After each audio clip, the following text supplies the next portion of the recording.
Celebrate Independence Day all month long with the Red, White, and Big Bucks giveaway at Isle Casino Pompano Park. We're giving away one big prize every Saturday in July. You could drive away with a red or white Dodge Challenger or with $5,000 cash. The Red, White, and Big Bucks giveaway, only at Isle Casino Pompano Park. Must be 21. All terms, conditions, rewards, and benefits are subject to change or revocation without notice. Eligibility and exceptions apply. Vehicles provided by Arrigo Sawgrass. Dodge Challenger is a registered trademark of FCA US LLC. See official rules. Gambling problem? Call 1-888-ADMIT-IT.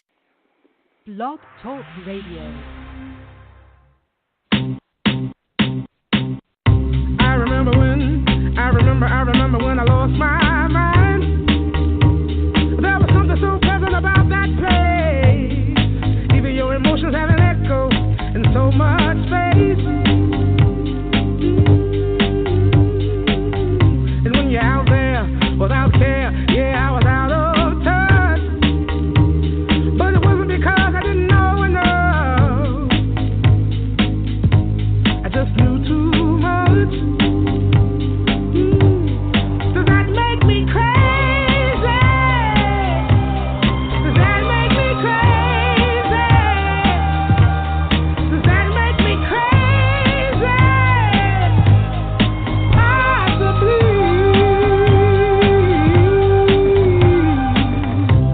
And I hope that you are having the time of your life. But think twice. That's my only advice.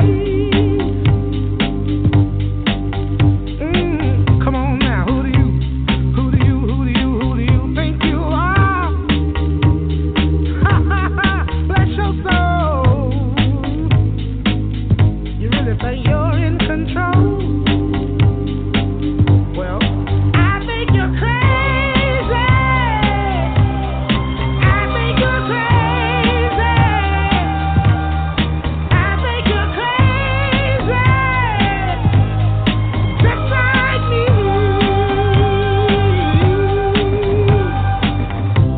My heroes had the heart to lose their lives out on a limb. And all I remember is thinking, I wanna be like them. Ever since I was little, it looked like fun. It's a so coincidence I've come, and I can die when I'm done. But maybe I'm crazy. Maybe you're crazy. Maybe we're crazy.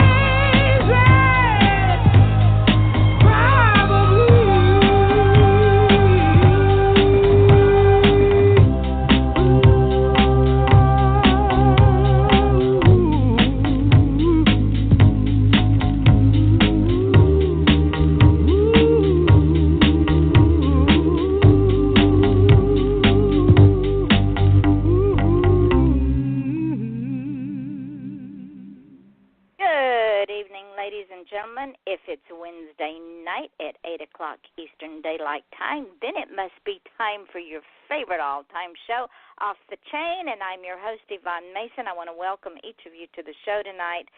And ladies and gentlemen, we are going into our second year.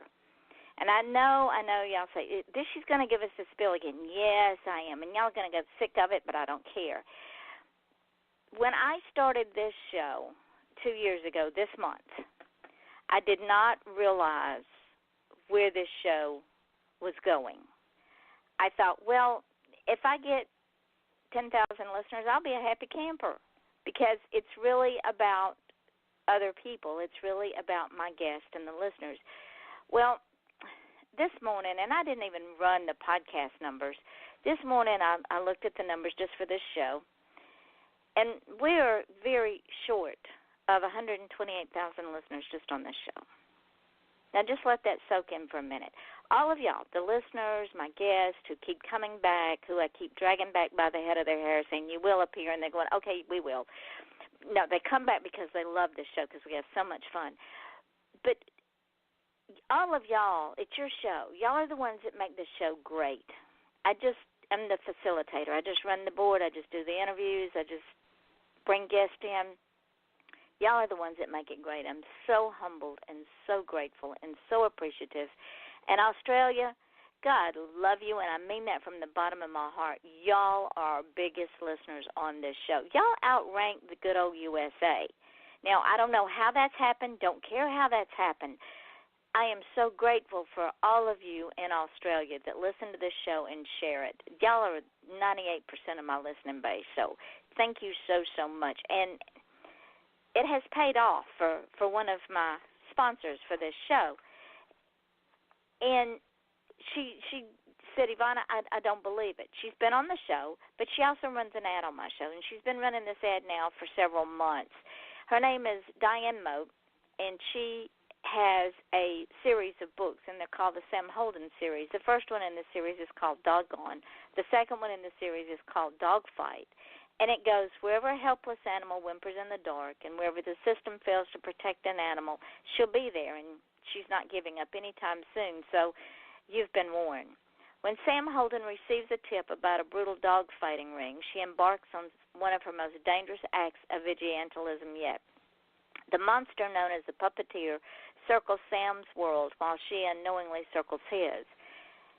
And while they chase each other, will that make Sam put those she loves most in harm's way in order to break up this ring? With time running out and animals in need, the dangerous life Sam's created begins to eclipse any other life she could ever lead. That's Diane Moat on Amazon Kindle, Doggone and Dog Fight. And like I said, she has been on the show as a guest and will return in some future date. Now, there's another gentleman that I've had on the show. His name is John Isaac Jones, and this man is one funny man. And he grew up in rural Alabama. I have been to rural Alabama many, many times. And if you think I'm kidding when I tell you that in some areas of rural Alabama they still don't have indoor plumbing, I'm serious as a heart attack. Been there, seen it, done it. But he grew up in rural Alabama, and he has a selection of short stories on Kindle called Alabama Stories, and they're told through the eyes of a 12-year-old boy. I have read this book, and it is absolutely fascinating. Not only do you get the short stories through the eyes of a 12-year-old boy, but you get to feel the ambiance and the history of Alabama as it was then, and in most places as it still is. It's fun and an entertaining read. Go and get it after the show because we got a great show tonight. Another author that I've had on my show before, her name is J. Traveler Pelton. The woman is amazing. She has a trilogy of books called the Oberlin Trilogy. The first in this trilogy, I can't talk tonight, ladies and gentlemen, is called The Infant Conspiracy. And it goes something like this. In 2018, the Oberlins are a shadow family. The parents, Noel and Violet, along with their children, are very close-knit in more ways than one. They all work in the family firm. Now, the children are supposed to take over the firm after two of the brothers return from their hitch with Uncle Sam, so the parents can retire and, I guess, go to Maui. I don't know. But things kind of go south real fast when a savage virus is turned loose on an unsuspecting public. Join the Oberlins as they set out to make the world a safer place. It's called The Infant Conspiracy by J. Traveler Pelton, the first in the Oberlin Trilogy. I cannot talk tonight, ladies and gentlemen, I'm telling you. Now, there's two ways you can get on the show. You can get on the show as a sponsor, or you can come on the show as a guest. Either way, you contact me at offthechainradio@yahoo.com, and I'll tell you how to do it. Now, if you want to be a sponsor, I'm not going to charge you an arm and a leg. I'm not even going to charge you a fingernail. For $10 for 30 days, no matter how many shows I have in those 30 days, I will run your ad. If for some reason, as most of you know, my husband is very ill, if I have to reschedule a show because of him, the ad follows the show. So you're going to get 30 days of ad work regardless. If you want to run an ad for another 30 days, you want to change it up, let me know. I'll send you a new bill. You send me a new ad, and we keep moving forward. So why not, ladies and gentlemen, if you have a cause, if you're an author, if you're an artist, if you are a politician, if you have a passion, or if you just want to talk to me for an hour, let me know, because we are booking shows into January. Yes, sir, ladies and gentlemen, we are already in 2019, if you can believe that. The shows from now to the end of the year are simply amazing. I can't wait. So without further ado, Our guest tonight is the first time on the show for her. I told her the hour will go by so fast when I say, you're not going to believe this, but our hour's almost up. She's going to go, really? It did go by fast. Trust me, it happens every time. But her name is Katherine McIntyre. And her mantra is strong women, strong words. She is an author. She's an indie author, and she is a feisty Irish chick with a big attitude despite her short stature. And see, I already love this woman because I'm 4'11", I have a Celtic heritage, and I understand strong women, strong words because y'all know me. She writes stories featuring snarky women, ragtag crews, and men with bad attitudes. Sounds like some of the people I've known in my lifetime. High chance for a passionate speech thrown into the mix. As an internal geek and a tomboy who's always stepped to her own beat, she's made her mission to write stories that represent the broad spectrum of people out there from different cultures and races to all varieties of men and women. She is easily distracted by cats and sugar. See why I love her? She is a mini-me here. Perfect. Welcome, Kat, to the show. I am so glad you are with me tonight. Thank you. I'm so excited to be here. Oh, and I, like I told you before, we have so much fun on this show, it's not even funny. And see, I get to where I can't articulate, and we just laugh and move on. So I want to know about my lady, Katherine McIntyre. I want to know, as a child, as a tomboy, which I can relate to, my mother used to put me in frills and lace, and I would immediately go outside and play in the mud. It's a familiar story, yeah. As a wee child, was it always your dream to write, or was this something that you evolved into as you were taking a journey on another path? It was, I remember being in second grade and telling the teacher I wanted to be a writer when I grew up. I loved reading. I lived at the library. So for me, it was like, that seemed like the coolest profession ever. How did your second grade teacher take it? Did she look at it like, you've got two heads? Or, yeah, right. Okay. At that point, 20 years. You tell them you want to be an astronaut. They're like, oh, yeah, go for it. You know what I mean? But if you tell them you want to be a writer, they go, okay, come see me in 20 years and tell me how it worked out for you. So on your journey to being a writer, I know you probably had to take detours, did you not? Absolutely. What kind of detours did you take? Oh my gosh. I mean, like, I've been writing for as long as I can remember, and I've been working towards it, but my day job is doing massage therapy, which I adore, but it's totally a different path than I thought I'd be going down. And there's so much fodder for books in that profession.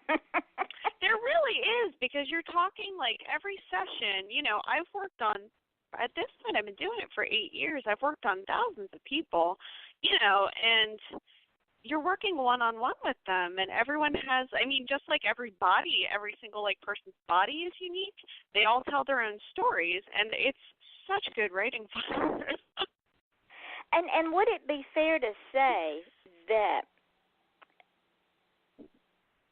the physical bodies would it be fair to say that the physical bodies that you work on replenish with scars, because bodies have scars. It's part of life. Absolutely. They all tell their own story. They all tell their own story as well. They do. It's really, really cool. I mean, a lot of people have similar issues and stuff like that. But I will remember, certain people maybe like based off of a certain tattoo or a birthmark or a scar they have that I remembered, because a lot of times they're face down on the table when I'm working on them. So sometimes the facial recognition's a little spotty. But I will remember working on their body really, really well. and do you find that when they're, and that is a vulnerable position to be in, and when they're in that when they're in that vulnerable position, because number one, they're trusting someone else to have their back. You're laying face down on a table. More times than not, Definitely. you're semi-naked. And you're depending on someone else to watch your back, whether the threat is perceived or real.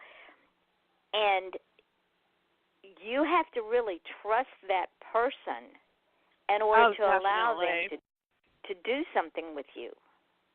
Yeah, and I mean, I've even noticed, a lot of times with someone, if it's their first time getting a massage, they might be a little more tense starting up, and a lot of times I'll just talk to them to get them to calm down and realize it's a safe space, it's okay, because initially it can be a shocking thing to, try, and then once they realize, oh my God, this feels amazing, then it's all fine.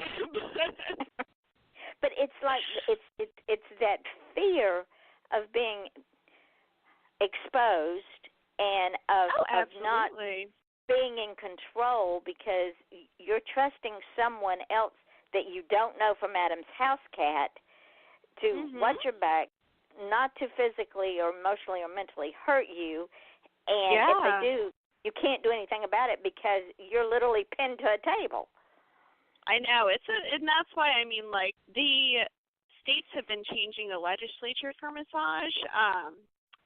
To watch everyone else's backs, too. But, for example, I live in Pennsylvania, and it used to be you could practice massage with a certification, but now you need a government license and stuff like that.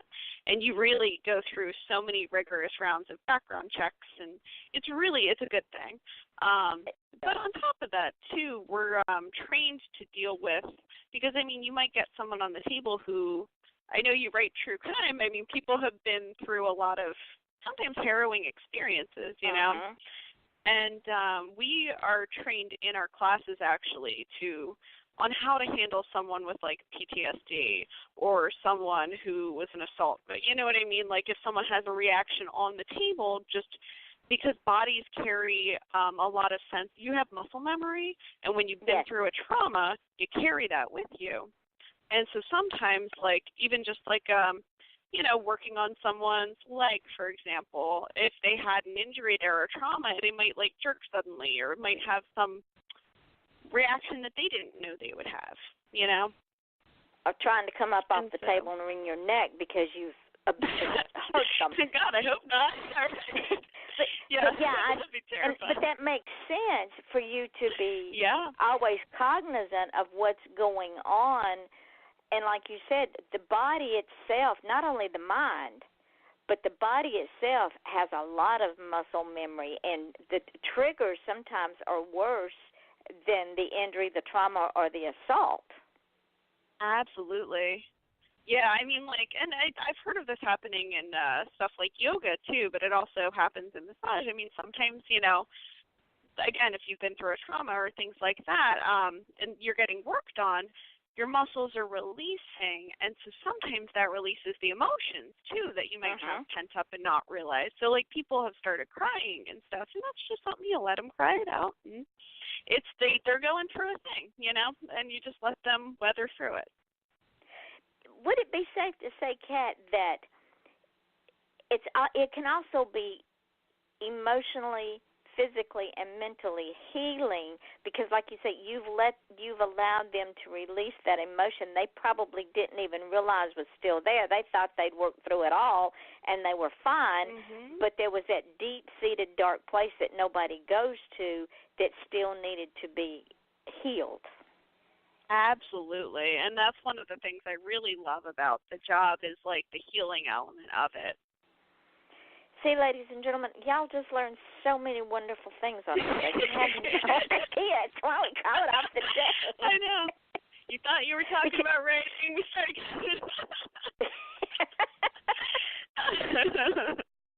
but see, I have that same fear is not a strong enough word, aversion. Yeah. Because 18 years of abuse, I don't even like being touched. Oh, absolutely. So when somebody says, really let me massage your shoulders, the first thing I want to do is belt them. That makes sense, yeah, because that's your gut reflex, Yeah. It's again, your body holds all that. Yeah. Don't be messing with me. Don't make me feel like you're trapping me, and I can't get loose because you're gonna be ugly. Come out. Now, that absolutely makes sense. Yes. Yeah. And I know, and that's been years ago. I mean, we're talking 20, 30 years ago now, but still, it's there, and it's part of my DNA, and it will never go away. And I still have triggers, but I recognize that. Just don't be touching me unless I want you to, and then absolutely, I'll hurt you. Exactly. Now, that's a now, huge ladies thing, and gentlemen, though. It's really. Another one of the things I love about this woman is, like me, she is height deprived. Not health deprived, height deprived. We are of short stature, but we're really 10 feet tall and bulletproof. Would that be fair? Exactly. Oh, absolutely. Now, do you find, being height deprived, that the world in general, and some people in particular, underestimate you, underrate you, and think you're a non-threat? Absolutely, and then I show them wrong. Do they it's get so this funny look because I've had, I always get that look. Yeah, I mean, again, from doing massage, people come in and see me, and they're like, "You're not going to be able to give me a good massage," and I'm like, "Let's just wait and see on that one." I love being able to prove people wrong. It's great. Well, it's this. The look they give us is one of, yeah, right, you're no threat. I can hold my hand on top of your head and let you air punch at me, and you can't touch me. Yeah, but you got to lay down and go to sleep sometime. Exactly. So, most of the scariest people I know are small people. Yes, we are. We are the scariest people. So, ladies and gentlemen, never underestimate anybody that's under 5 feet tall. Because even though we look like munchkins, we're deadly. Absolutely. So, when did you dip your writing quill into the muddy waters of indie publishing? Let's see. My first book came out with a small press in 2012, so I guess it's been 6 years now. Oh, you're still an infant.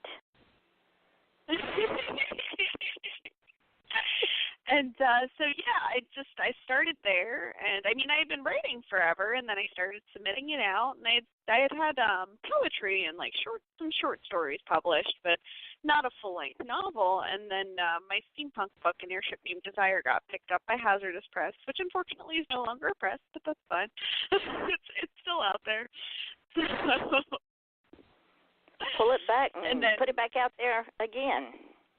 That's exactly what I did. Yeah, because I've dealt with, I mean, like, that's the tricky part I've seen so far with, I love working with independent presses. I feel like you get a lot of, there's just some great communities, and there's wonderful people to meet, and I love, like, kind of the camaraderie with the other indie authors and stuff like that. But the only tricky part is I've been through maybe like 4 press closures at this point, and I'm like, man. Oh, my Lord. I know, I'm starting to think I'm cursed. No, it's not you, it's them. It just happens, you know. What you need I've been to realizing it's the nature of the beast. And sadly, that happens because they pop up like wild onions, and then they find out that it's rather demanding out there, and that it's not all rainbows and unicorns, that you have to weather the storm. And those that can't weather the storm go under. And what it does is it hurts indie authors.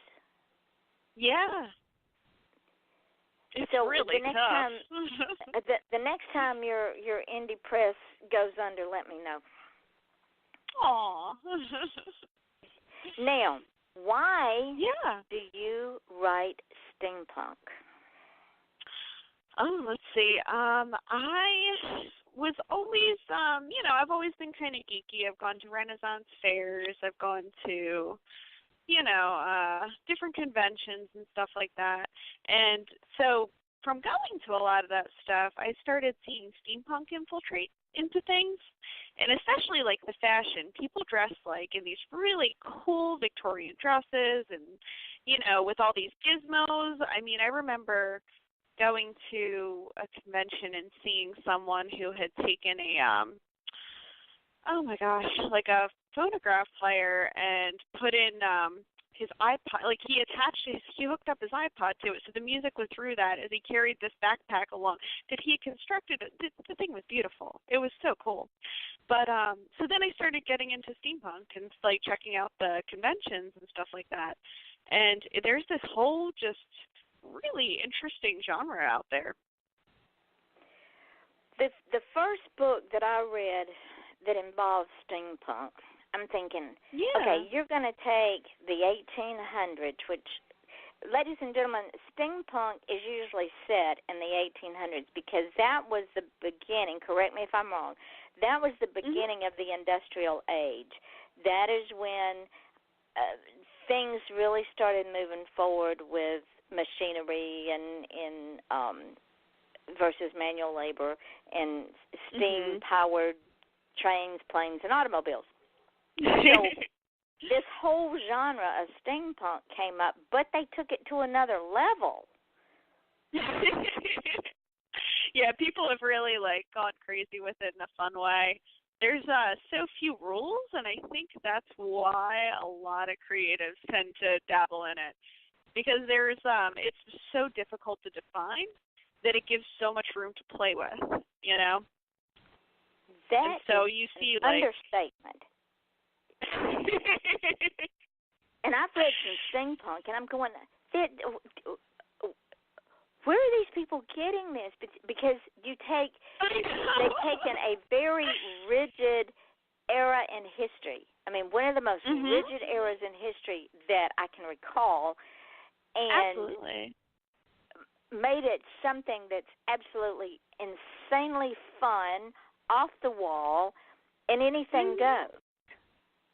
Oh, I know. It's so neat. And I think a lot of the original inspiration was the old authors like H.G. Wells and Jules Verne who had these imaginings. It's the Victorian imaginings of the future where they didn't really it still had all the trappings of the Victorian era, but with futuristic element. And I mean, I bucked it with my one book, with my series, the Take to the Sky series. I didn't even set mine in the Victorian era, but there are airships and all of the Victorian trappings, but in the future. Why in the world did you do airships? I was reading some of your synopses on some of your books. I'm going, where did she get this? Airships were fun. Yeah, so that's a big thing in steampunk, and I've always loved pirate stories. And so I thought an airship would be such a fun pirate story to write because it's different because it's not in the seas, it's in the sky, So the whole series is just a lot of pirate swashbuckling adventures. On the air. In the air, yeah, exactly. The woman loves to live dangerously. Ladies and gentlemen, this is Off the Chain. I'm your host, Yvonne Mason, with my guest, author Katherine McIntyre. And y'all have heard me call her Cat because I think that is such a beautiful name, and I can just see her in my mind's eye. She's a cat, trust me. We will be right back. We are going to run a couple of more ads, and then I've got a couple of announcements that I want to break the news on, and then we will get right back with our guests. So if you will, bear with us. Do you have cougars on your porch swing? Are horses your new best friend? Do your nicest shoes get buried knee-deep in snow as your toes turn blue? Are you bothered by wolves at your woodpile? No, not that kind of wolf. Join wildlife artist and author Nancy Quinn and her family as they discover an exciting new life in Go West, Young Woman, a true Montana adventure. Available online and in bookstores. Or visit QuinnWildlifeArt.com for a personalized signed copy. Critics agree it's a hoot.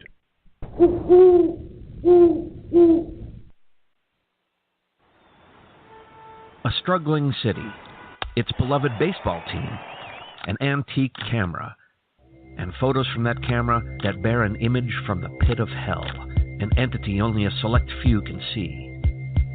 Journalism professor Buddy Cullen is determined to track this demon down. But who is the hunter and who is the prey? And who will be the next target of mankind's mortal foe? Mortal Foe, available at Amazon.com. Hi, this is Winona and Jade inviting you to join us and our wonderful guests on the And I Thought Women's Cave podcast on Blog Talk Radio to learn more about our books, the And I Thought series, and the Misfit Guides. They're available on Amazon.com and BarnesandNobles.com. Or just to see what your ladies are up to, you can find all of that out on www.andwethought.com. So peace and love from Winona and Jade and our books. You're so silly. You silly. Remember, did you write that? That's funny. Remember to visit us at andwethought.com. The book Ruined Days is at Amazon. Is it true? Travis's dad ruined America's Day on November 22nd, 1963. Travis is still feeling the repercussions. He sets out from Kansas to ruin some days himself. Why? He's really, really pissed. When the same people who killed JFK kills his aunt and the new girlfriend, they become the hunted. Amazon by Gannat Wise. Ruined Day.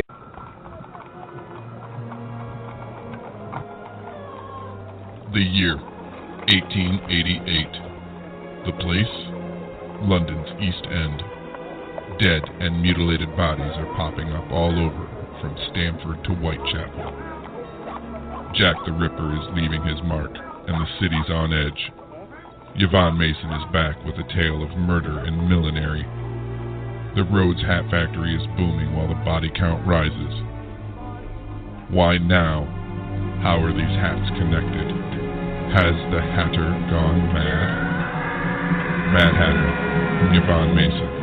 Available now on Amazon.com. And we are back. This is Yvonne Mason with my guest, Katherine McIntyre, who is an author. This is Off the Chain. And that book, The Mad Hatter, is going into audio production, ladies and gentlemen, and it is being read by a native Londoner. And when you hear that book, you will just flip completely out. So watch for that. Also, y'all remember the gentleman I had on my show named Colin Martin. He is with the Satanic Player Society. They do short stories, horror stories online on their online show, the Satanic Player Society. Well, they have taken my short story, Blood Alley, and they will be performing that. That is so exciting. Also, as a teaser, starting the first Wednesday in January, once a month, we will add a new wrinkle to the show, and it is with author Nancy Quinn, who I've interviewed a couple of times. She lives in Montana. And we are going to do a segment of the show called News from the Mountain. She will be running that show. I will be there as a co-host, but she is going to entertain us with News from the Mountain. That's author Nancy Quinn starting in January, the first Wednesday in January, News from the Mountain. It should be fabulous. Now, back to our guest, author Katherine McIntyre, who, like me, is height deprived, but that doesn't stop us from being 10 feet tall and bulletproof. She's a tomboy, which I absolutely adore. She writes steampunk, but she marches to her own band. I mean, just not her own beat. This woman is like me. She just creates her own band and marches to it. How much of a detriment was that to you growing up? kind of going my own way. It was tough. Yes. I mean, that's actually one of the reasons I got so into writing, because I was super shy as a kid and had massive social anxiety. And so when I was little, I didn't have a lot. I had my I always had my cousins were my best friends. And then I had a couple friends in school, but I mean, books were my first and nearest and dearest friends, you know. The characters in books, I always reached out for that. Did you find that books gave you comfort when people couldn't? Absolutely. Yeah, I always loved, I feel like books just really teach people empathy from an early age. They teach people how to relate, you know. And there were just so many amazing lessons and amazing things that stuck with me from everything I've read. Did you read with an open mind? Yeah, usually. I read a lot of different stuff. I mean, when I was a kid, too, it was fiction, nonfiction. It was anything I could get my hands on.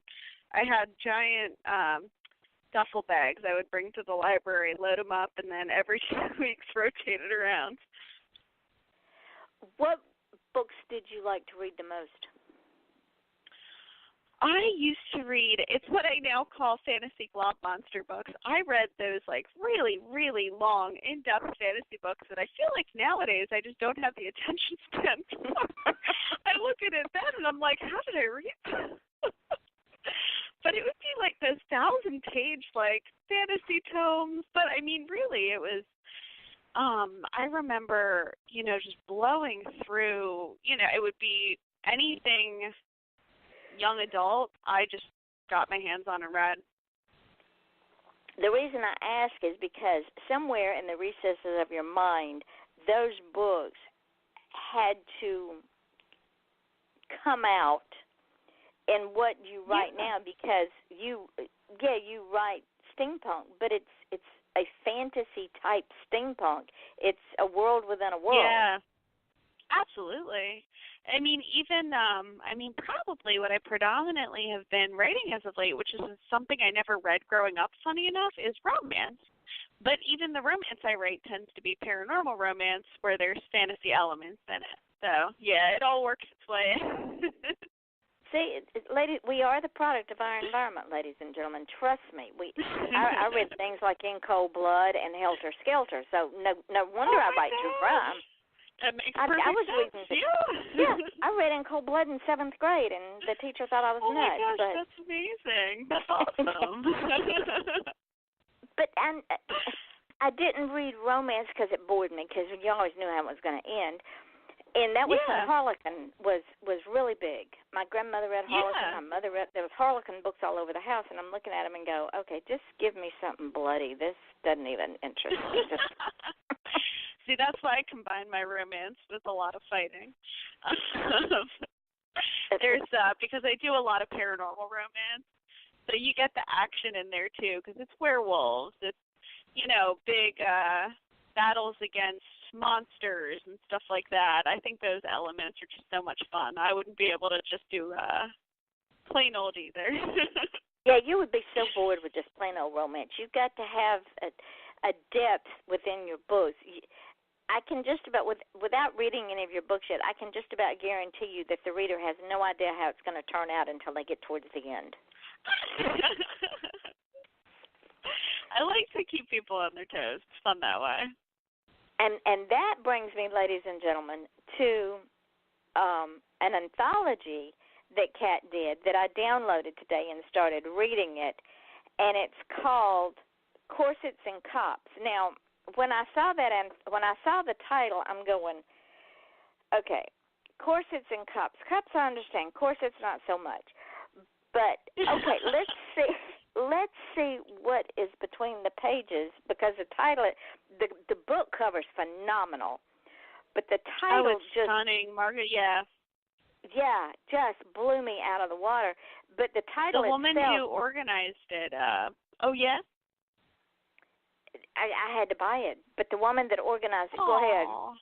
Yeah, the woman who organized it, Margot Bond Collins, she set up the whole thing, and like the cover she got was stunning, and like the anthology did so well that we're doing a Christmas one called Bustles and Bells. Oh my So it's word. going to be all Christmas steampunk stories, and I just saw the cover for that, and it's all so gorgeous. I'm so excited to be a part of it. Now, ladies and gentlemen, this is the first anthology that Kat's done, but I got through the first story and halfway through the second story, and as I'm sitting here reading the story, I'm wondering where in the hell is this going to wind up? And it was nothing like I thought it was going to be. It was interesting because the writer of this first story took steampunk to a level it's never been before. Yeah, it's really neat because steampunk is such it's such a variable thing that you could do steampunk fantasy, you could do steampunk thriller, you could, you can incorporate it in so many ways that it's just really unique like that. It reminds me of the movie that Johnny Depp was in, and the book. There was a book called the same thing, and it was the Barber of Seville. Oh yeah, I'm gonna have to look that up. I think that's the title of the book. Anyway, he's a barber, but he's a serial killer, and it's set in the I know, it's Sweeney Todd, right? Sweeney Todd, yes, Sweeney Todd. Yes. That's what steampunk reminds me of. I could totally see that. There are definitely some elements there, yeah. Yes, there are. Now, you also have written Gaslights and Graves. Mm-hmm. Let's talk about that, because that title intrigued me on more than one level. I want to talk about Gaslights and Graves. Tell me about it. So that anthology, I remember seeing the call for it last year, and I really wanted to be a part of it because it was the whole concept was doing steampunk stories, but with a paranormal twist. So you had to incorporate, which is two things I do. I love writing paranormal, and I love writing steampunk. So I ended up doing a steampunk romance story in it, and the paranormal twist is I incorporated magic in form of technomancers.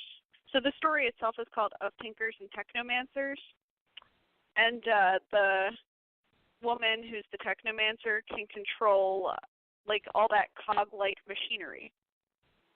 So she's able to make it move on her own. Oh yeah, I'll be getting that book. I'll be getting that after we get off the show tonight. Now, I just tried to bring up something, but it wouldn't let me. Your poetry. Yeah. Let's talk about that. Sure. What made you write poetry?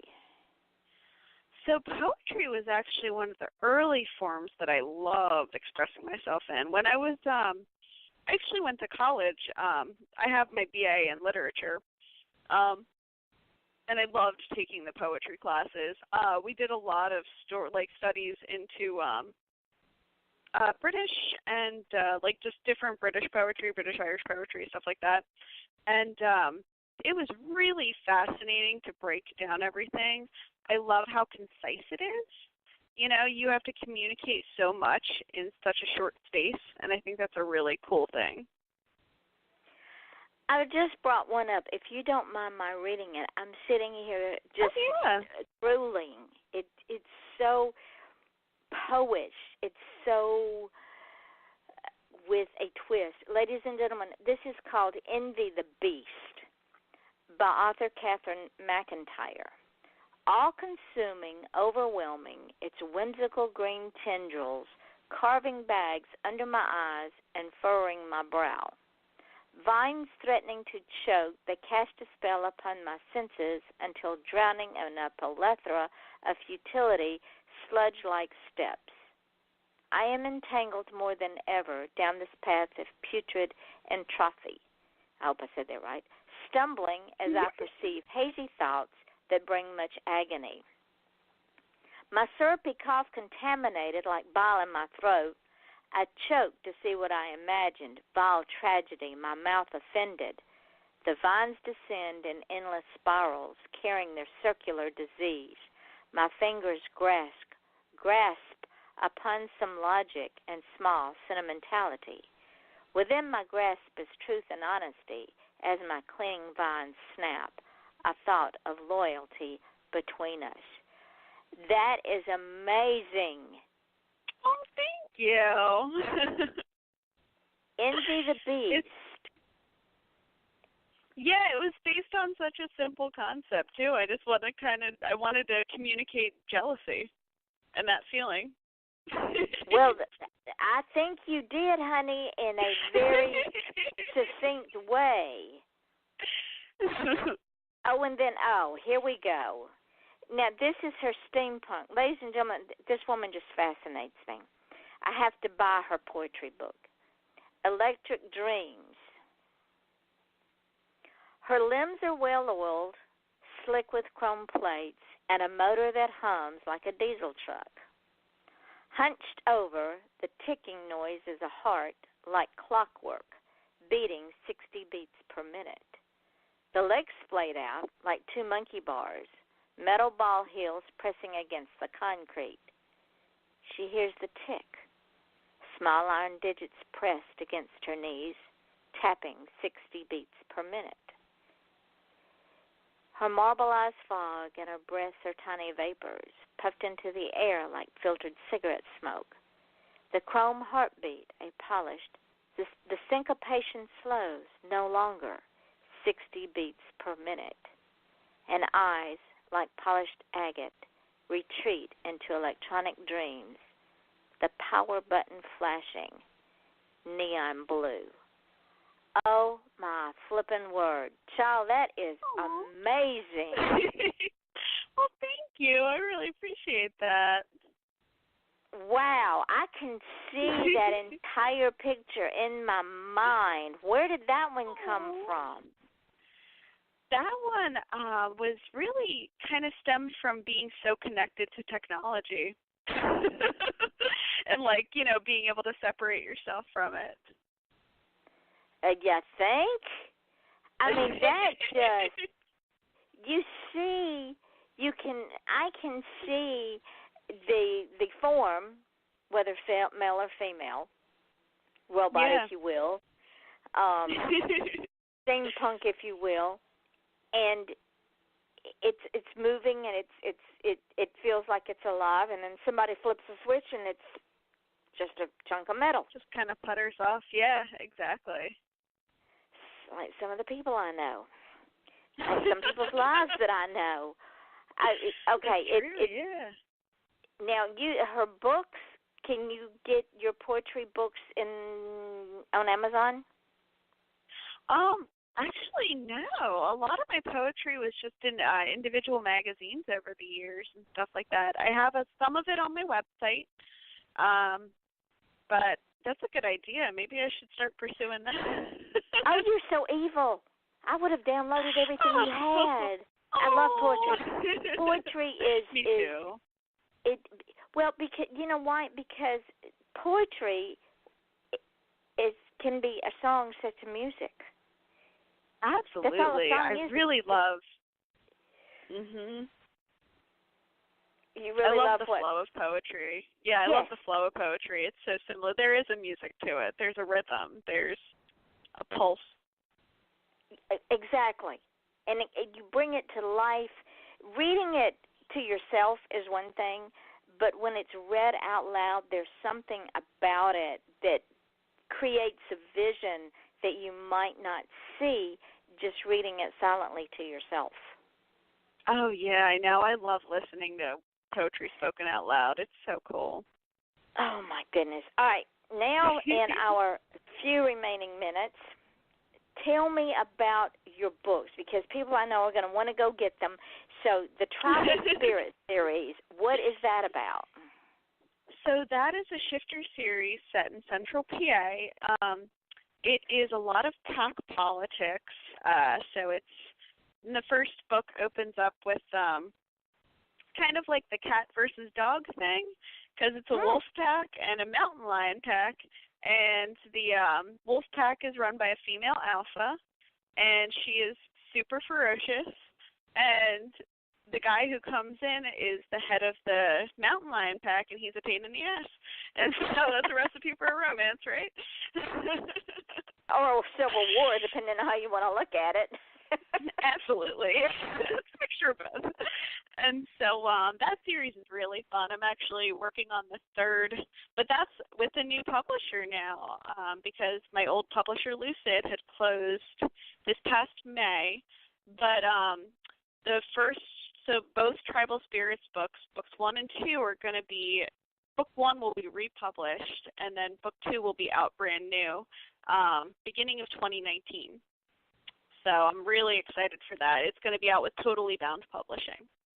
Well done. Then you've got the Philadelphia Coven Chronicles. Say that fast 3 times. Yes, I know, right? I really like setting stuff kind of locally. But, yeah, the Philly Coven Chronicles, I love that series. It was a really fun one to write because I live in the suburbs of Philly. And so I got to go into Philly and kind of explore and find, what areas might be cool for some monsters to pop out of. And it's got witches and fae, so like all sorts of mythical fairy creatures.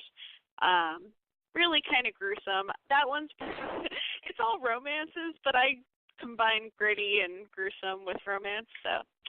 and men with bad attitudes, right. Okay. Absolutely, yeah.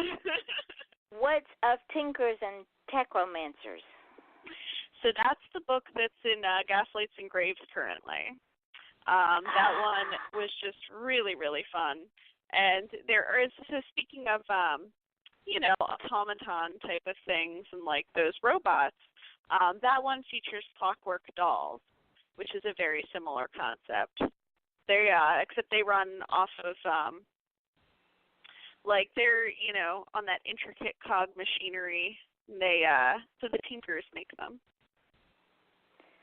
Ladies and gentlemen, this woman's amazing. Then she did the airship series, an airship named Desire.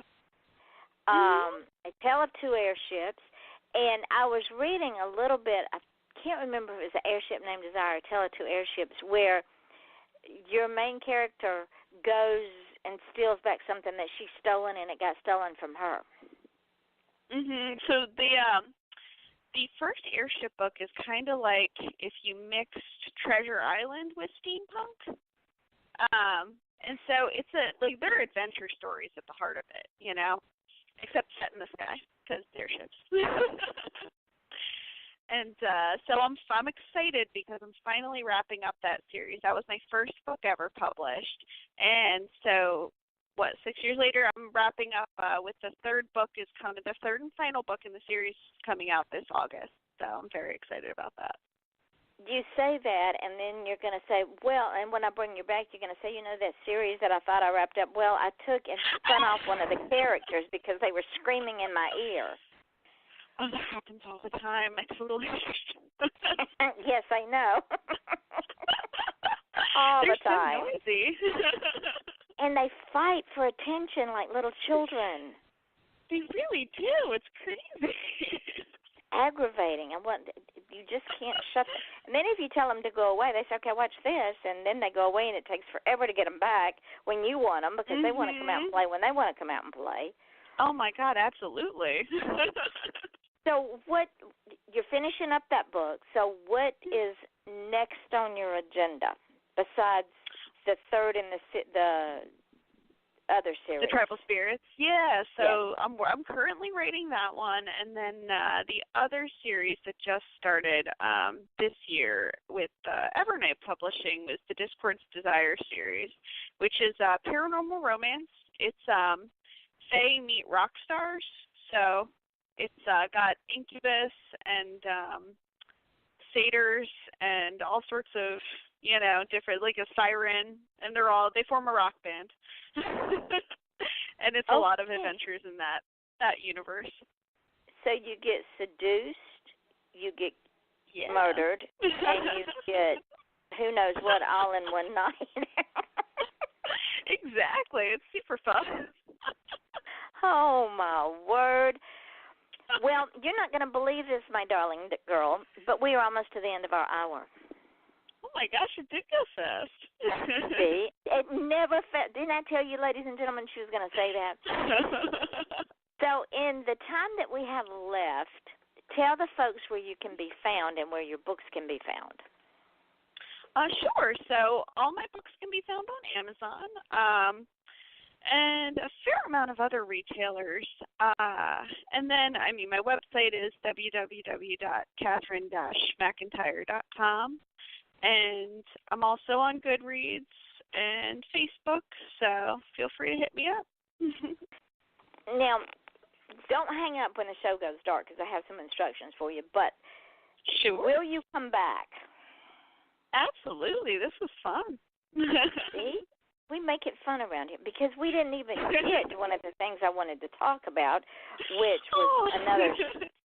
We're not going to spill the beans, folks. You've got to listen in. It's another avenue that she writes in that just blows my mind. But we will discuss it when I bring her back. So y'all going to have to tune in and pay attention. But I do want to thank you for taking the time and spending an hour with me and having fun with me, because that's what this show is all about. And thank you for agreeing to come back, because you will become a regular on the show. You will get a following on the show. Aww. Well, thank you so much for having me. I had a total blast. It was really fun. I am so glad. See, ladies and gentlemen, this was her first time on any show, and she was a wee bit, just a wee bit Absolutely on the nervous side. But, we solved that in no time. Ain't nothing but a thing on this show. But as with all of the shows, I want to thank her, because it takes a lot of courage to come on this show, even though I only eat small children on a weekly basis, not a daily basis. I have yet to meet any of my guests, but we could. It depends on the time of day. But I want to thank each and every one of you for listening, and join us again tomorrow night when we will once again be here on Off the Chain at 8 o'clock Eastern Daylight Time. And as with all things that I say at the end of the show, people will forget who you are. They'll forget your name. They'll forget what you look like. They'll forget what you're wearing. But they will never, ever, ever forget the way you make them feel. And it is my wish, my prayer, my desire that each one of you, guest and listener alike, understand that you are the most important person in the room. When you turn into the live show and you listen, when you tune into the archives and listen, you are the most important person in the room. Without you, there would be no show. Sure, I could get on here and I could talk all day long and just rattle on and on, but y'all are the ones that make the show. So y'all, I hope, feel and understand that you are the most important person in the room. Also, understand this. If you want to achieve greatness, whether it's dog catcher, garbage man, astronaut, rocket scientist, whatever in between that you want to be, if you want to achieve greatness, don't ask permission. Because when you do, nobody's going to give it to you. In fact, they're probably going to look at you like you've got two heads and go, you want to do what? And as my guest the other night said, here, hold my beer and watch this. Just go out and do it. Be great. Be great within your mind. Be great within yourself. Because when you understand that you are great and you are enough the way you are, the rest of the world doesn't matter. What they think doesn't matter. Because you are enough. So go out and achieve great things. And I don't mean go out and write the next great novel. I mean go out and achieve great things within your life. Things that enhance your happiness. Things that you prove to yourself that you are enough, because you are enough. So with that being said, I want to thank each and every one of you for being here and listening, both the live show and the archives. I want to thank Kat for agreeing to be on the show. I'm going to send her some dates so that she will come on again and gain a following. And know that tomorrow night we will be back, as well as Friday night and Saturday night. We will be here all 4 nights, Lord willing, and the creek don't rise. And love yourself. Love each other like yourself. And know that here on Off the Chain, anything goes. It doesn't matter, because we like to have fun. We like to be entertaining. And so we will see you all again tomorrow night here on Off the Chain. I am your host, Yvonne Mason. We will be here at 8 o'clock Eastern Daylight Time. And with that, my guest, author Katherine McIntyre, and I wish you a wonderful good evening. See, my tongue just gets twisted. I can't talk with a flip. But what I wanted to tell you, Kat, is we're off the air now. Yeah. Is when I hang up from here, the show will go into archive. Once it goes into archives, I'm going to post the link on my page, and I'm going to tag you in it. Okay, perfect.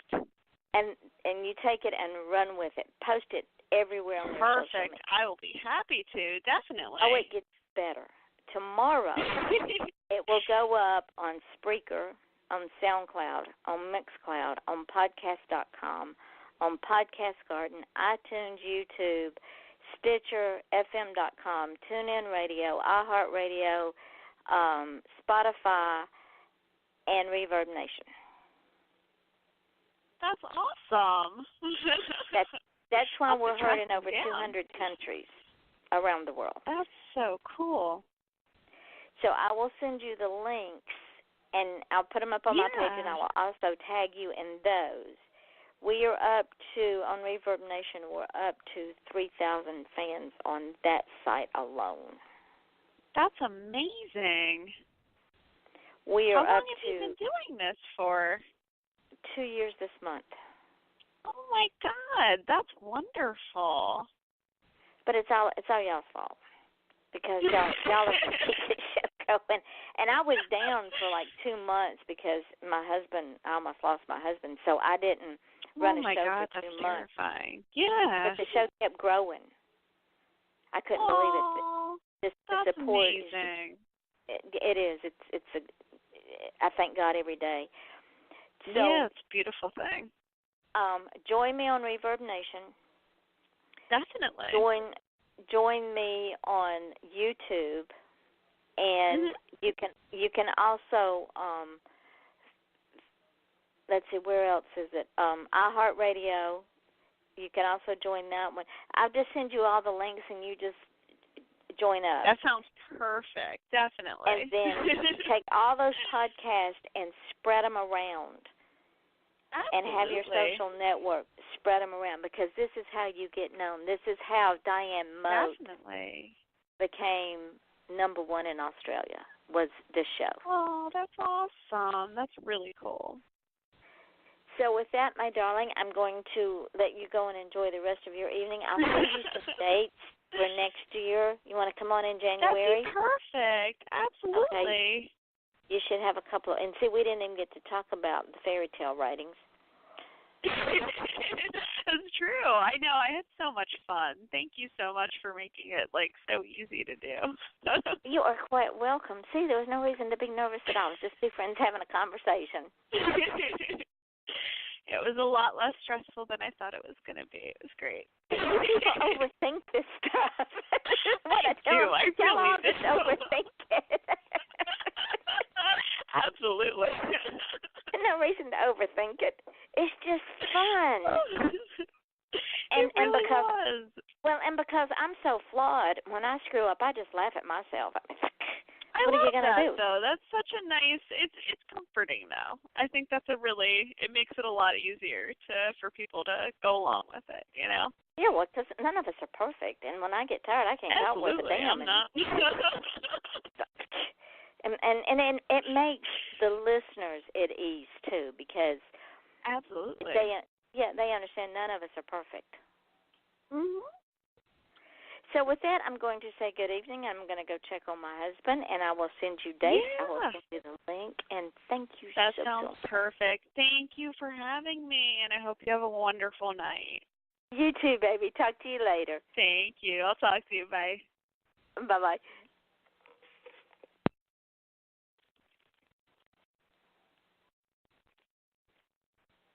The Ram Summer Clearance event is here, and it's time to get to work. and working hard will build you a reputation. Something that the all-new 2019 Ram 1500 prides itself on, too. You'll see it for yourself with the largest available touchscreen in its class. Hurry into the Ram Summer Clearance event for a great deal and get up to 6 months of Apple Music on us. Class based on light-duty pickups. Visit www.ramtrucks.com/Apple for details. Apple is a registered trademark of Apple Inc. Apple is not a sponsor of this promotion. Ram is a registered trademark of FCA US LLC.